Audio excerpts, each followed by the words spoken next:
Halo Kak Arsi, selamat malam. Halo, selamat malam, Mas. Ya Kak Arsi, dalam kesempatan kali ini saya ingin meminta Kakak untuk bercerita seputar pengalaman yang Kakak alami selama menjalani OSN atau yang sekarang bernama KSN.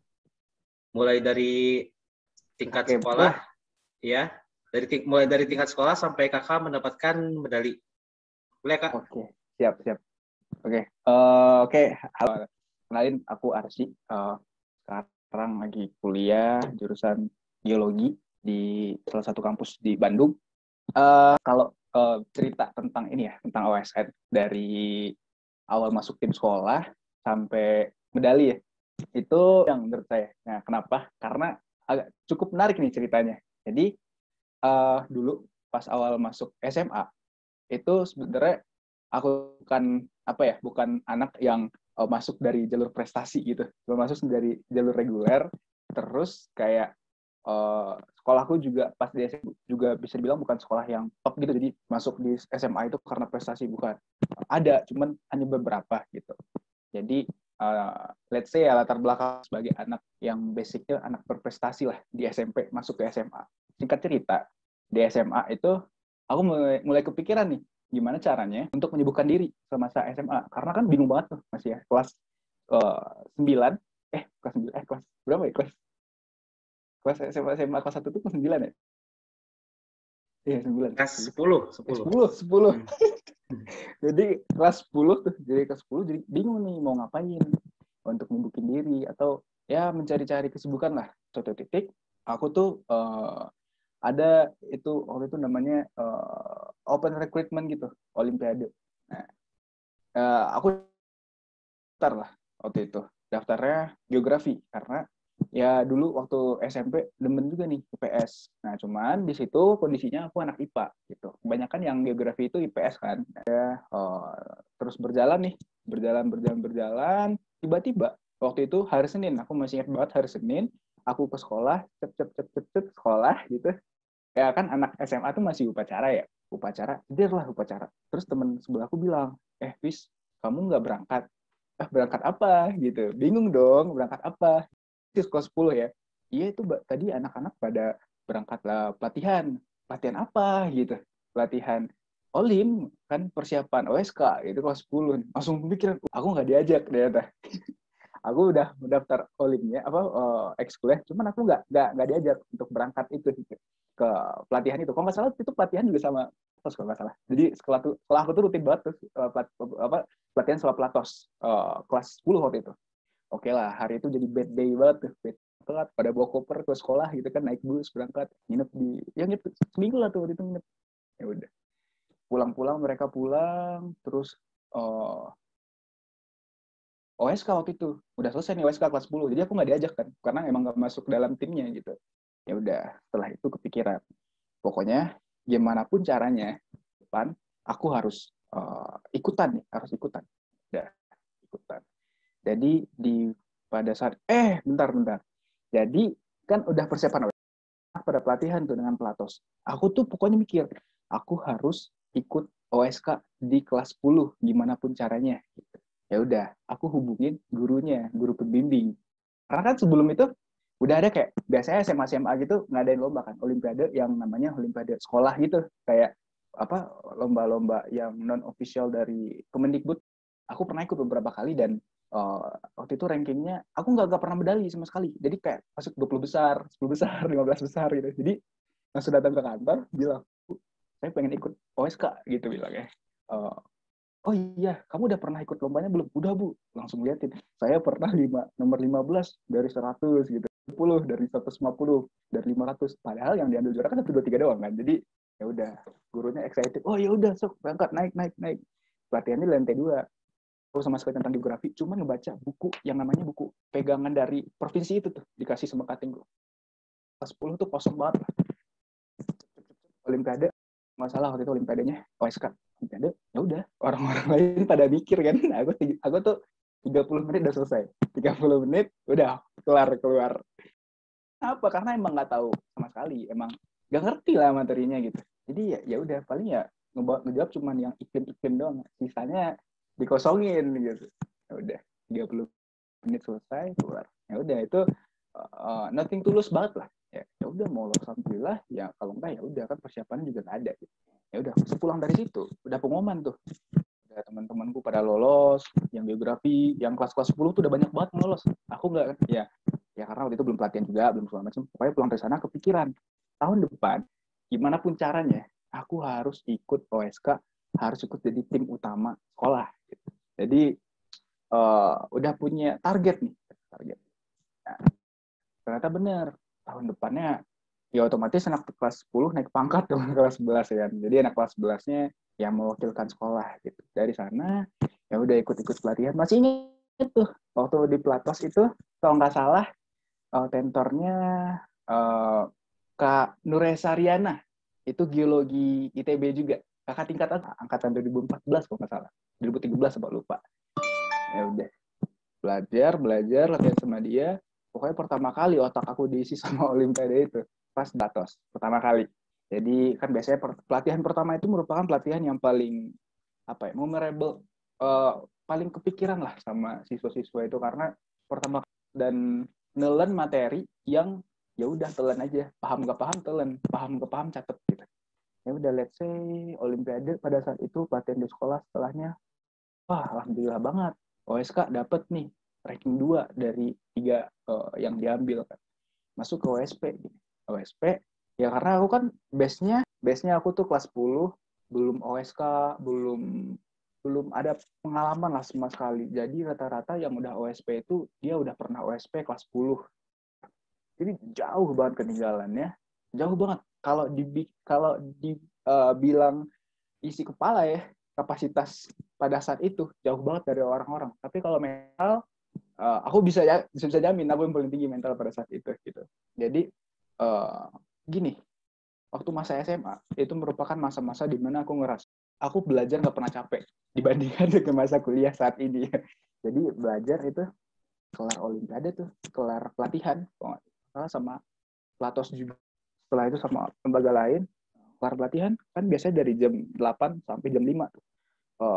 Pelatihan bahas soal, malamnya istirahat jam 5, jam 8 aku start atau jam 9 lah. Jadi pas orang-orang tidur tuh di penginapan tidur, aku mulai buka materi.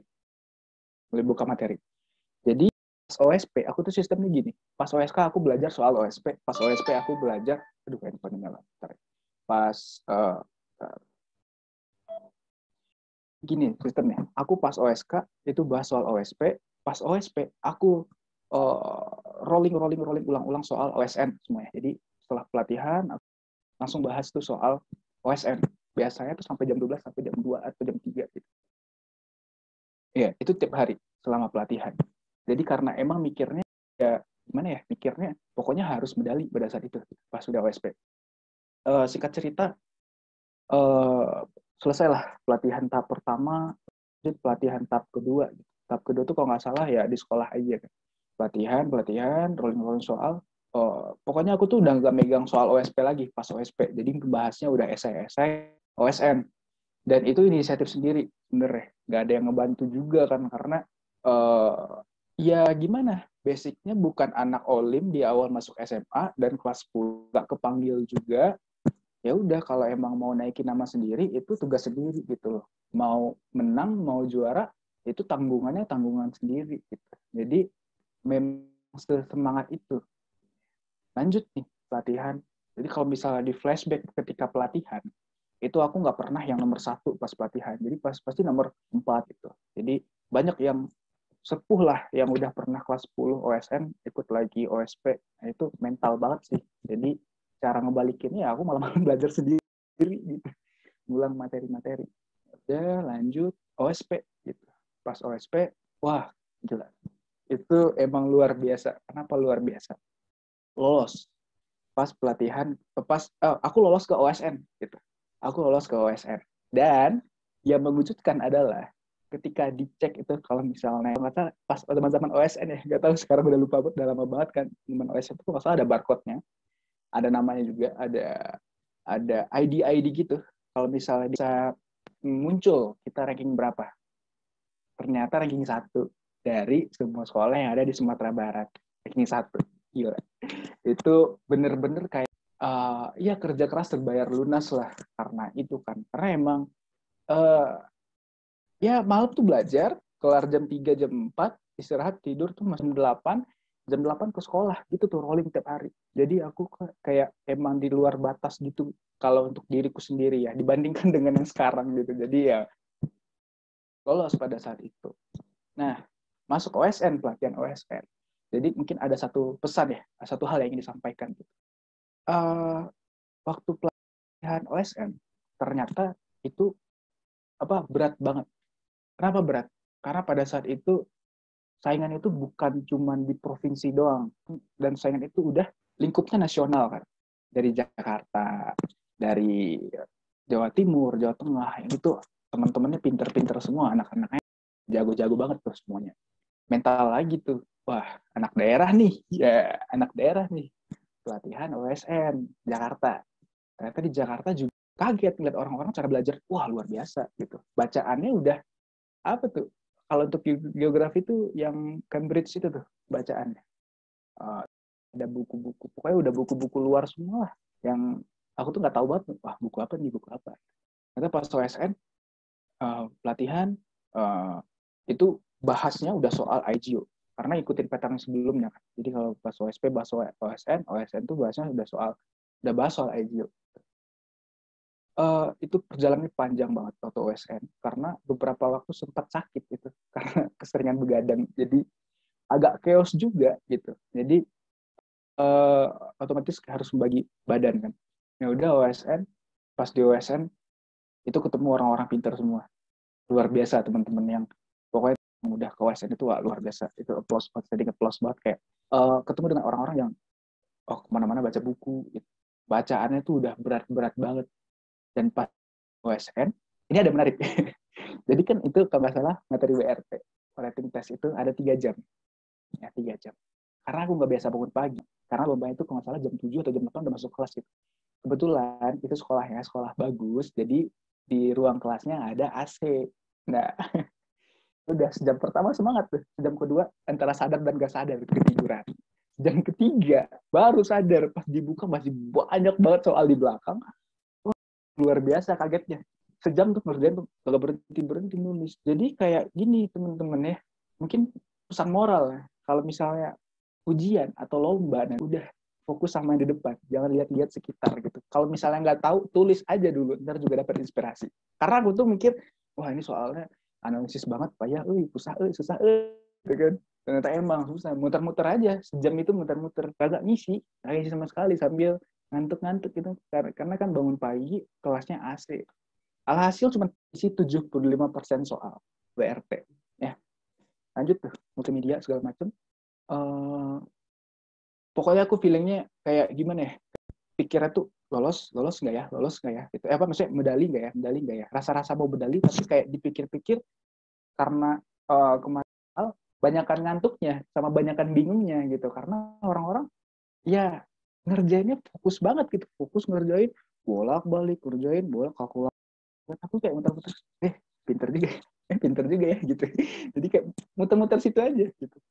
Tapi alhasil alhamdulillah nih, iyalah itu perlombaan sampai di hari OSN pengumuman. Satu persatu dipanggil tuh namanya, panggil kan kalau nggak salah di perunggu 30 kalau nggak salah, panggil. Pokoknya tuh deg-degan banget, hari paling deg-degan sedunia lah pokoknya waktu itu. Jadi kayak berharap nama aku tuh tersebut waktu itu. Ternyata benar. Di urutan 23 atau 25 gitu sebut nama. Wah, itu ya kalau diibaratkan kan waktu itu di Riau ya, di Pekanbaru. Itu dia di stadion tenis sama bulu tangkis gitu.